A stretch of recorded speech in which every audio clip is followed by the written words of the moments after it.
Hello everyone, welcome to my another mini blog. সবাইকে জানাই আরও একবার শুভ নববর্ষের শুভেচ্ছা। বড়দের জানাই প্রণাম আর ছোটদের অনেক অনেক ভালোবাসা। এটা হলো স্পেশালি নববর্ষের ব্লগ। ওই দিন 3 বান্ধবী মিলে সুন্দরভাবে সেজে গুজে নতুন জামা কাপড় পরে বেরিয়ে পড়েছি। এই দিনটায় আমার ছোটবেলার কথা মনে পড়ছে। পয়লা বৈশাখ মানে নতুন বছর, আর নতুন বছরে সকালবেলা ঘুম থেকে উঠে ছাকা খেতাম, দেন তো স্নান করে নতুন সুতির ফ্রক পরতাম। আর তখন পয়লা বৈশাখ মানে সুতির ফ্রক পরা ম্যান্ডেটারি ছিল আমার কাছে।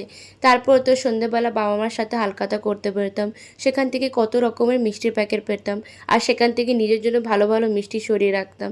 সত্যি ছোটবেলাটা খুবই সুন্দর ছিল। যাই হোক, আর মন খারাপ করে কোনো লাভ নেই। ছোটবেলার ওই দিনগুলো ফেরত আসবে না। এখন বড় হয়ে গেছি, বাবা মার সাথে আর বেরোনো হয় না, তাই বন্ধু বান্ধবের সাথেই বেরোনো হয়।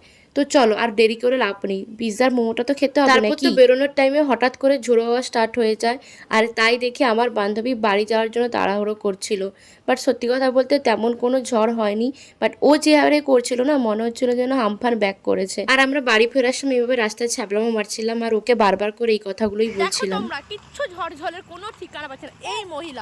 এই মহিলা এমন করলো, আপনি হাতটা সরান, আপনার মুখটা একটু দেখাই। সো এইভাবেই তো আমি নববর্ষের দিনটা কাটিয়েছি। তোমরা কেমন কাটালে অবশ্যই কমেন্ট করে জানিও, আর ভিডিওটা যদি ভালো লাগে একটা লাইক করে দিও। দেখাচ্ছে নেক্সট ভিডিওতে, ততক্ষণে টাটা বাই।